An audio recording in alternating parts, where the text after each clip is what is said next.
Hello mga kaboys, mga kwento ni Kuya Nemi. Tungkol to sa magkaibigan dun sa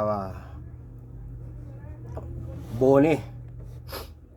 Yung isa nagtatay ng sapatos.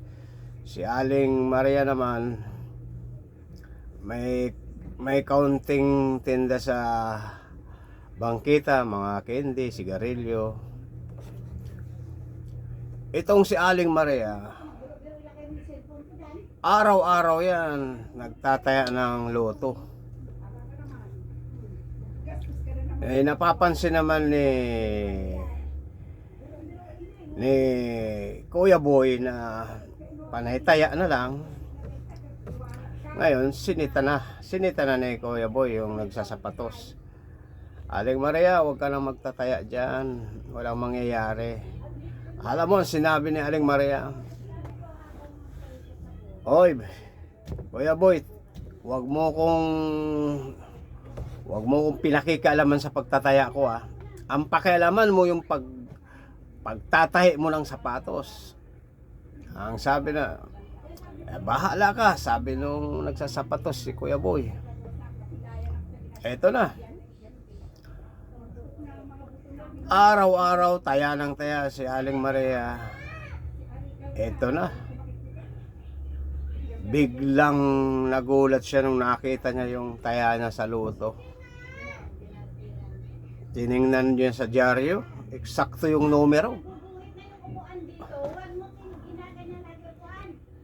Nung makita niyang panalo siya sa loto, 30 million. Sipin mo, 30 million yung gulat niya, yung sigaw niya. 30 million! Ah!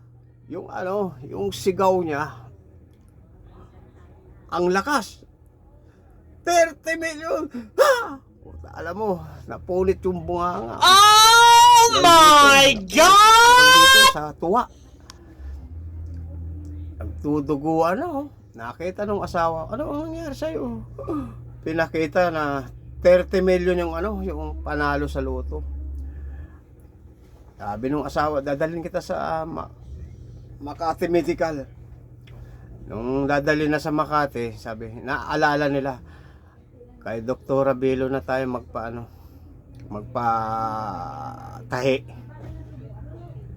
Ngayon, sa madaling salita, dinala kay Dr. Abelo. Dr. Abelo, pakitahi nga po tong bunganga ng asawa ko. Ano bang nangyari dyan? Sa tuwa po, yung sigaw niya, yun, napulit yung bunganga niya sa tuwa. Ganun ba? Okay na. Higa mo dyan, sabi na Dr. Abelo. Eto na. Sabi nung asawa, Dr. Abelo, baka pwede pagandahin mo na rin yung asawa ko. Sige, walang problema. Siyempre may pera naka 30 million yung panalo. Sa madaling salita, naoperahan. Nung inaalis na yung takip ng muka, lahat inalis na yung makakita ng Aling Maria, ito na. Salamin siya Puta, gumanda si Aling Maria. Kamukha na ni Aramina. Oh, yes! Natuwa siya Dr. Abelo, ang ganda ko na. Kaya pala, Dr. Abelo, na maraming mga artista nagpapaganda sa'yo. Magaling kang doktora. Gumaganon nawala na yung punit ng bunganga Dr. Abelo, magkano babayad namin dito? Sabi ni Dr. Abelo, 30 million. Puta, alam mo, nagulat ulit. Yun, napunit ulit yung katatahi lang, napunit ulit. Duduguan na naman. Yung pag nagugulat siya ng napapasigaw siya, ha? Ulit yung bunga. Kaka-opera. Doktora Bilo, paano ito? Dumudugo na siya. Another 30 million ho yan pag tinahi ko ulit. Sabi nung doktora. Paano po yan? Wala na kami. 30 million lang yung panalo namin sa loto. Ay wala tayo pong magagawa. Alam mo, umuwi yung mag-asawa. Balik siya sa Bone. Ngayon, nilapitan nila yung katabi niyang nagsasapatos si Kuya Boy. Oh, anong nangyari sa inyo? Kuya Boy, pakitay nga tong bunganga ng asawa ko. Yan. Ano bang ginawa? Sige na, Kuya Boy. Alam mo, tinahi ni Kuya Boy yung sa sapatos yun eh. Tinahi ng tansi. Yan.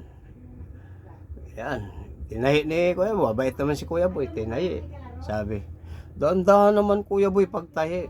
Yan. Sa susunod, mag-isip kayo bago kayo. Tinahi oh. Kabilaan. Kasi napunit eh. Nung matapos na. Salamat Kuya Boy ah. Magkano Kuya Boy ang bayad ko? Total, magkaibigan naman tayo, tayo. Bigyan mo na lang akong 30 pesos. No. Na doon sila na 30 pesos lang yung kaya kayo, pag nanalo kayo, huwag kayong nabibigla. Kasi yung sigaw, ha? Yan ang kapupunit ng bunga. He tried it. Aral yan mga kaboy, sa aral yan. Okay.